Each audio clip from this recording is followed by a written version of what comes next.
తెలంగాణ, ఆంధ్రప్రదేశ్‌లోని పలు ప్రాంతాల్లో కొన్ని సెకన్ల పాటు భూమి కంపించింది. దీంతో జనాలు తీవ్ర ఆందోళన చెందారు. భయంతో వెంటనే ఇళ్లలో నుంచి బయటకు పరుగులు తీశారు.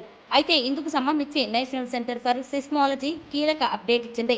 ఈ రోజు ఉదయం 7:27 తెలంగాణలోని ములుగులో రిక్టర్ స్కేల్‌పై 5.3 తీవ్రతతో భూకంపం సంభవించిందని నేషనల్ సెంటర్ ఫర్ సిస్మాలజీ తెలిపింది.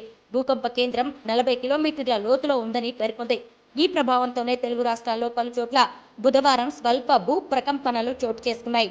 తెలంగాణలోని వరంగల్, మహబూబాబాద్, నర్సంపేట, మణుగూరు, భద్రాచలం, చెర్ల, కొత్తగూడెం, హుజూరాబాద్ తదితర ప్రాంతాల్లో స్వల్ప భూ ప్రకంపనలు చోటు చేసుకున్నాయి.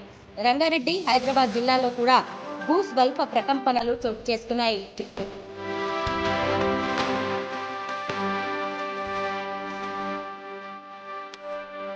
ములుగు జిల్లా మేడారంలో భూకంప కేంద్రం ఉన్నట్టు సమాచారం. మేడారంలో సెప్టెంబర్ 4న 1,00,000 వృక్షాలు కూలిపోయాయి.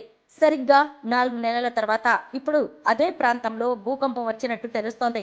మంచిర్యాల, కొమరంభీం జిల్లాల్లోని పలు ప్రాంతాల్లో అతి స్వల్పంగా భూమి కంపించింది.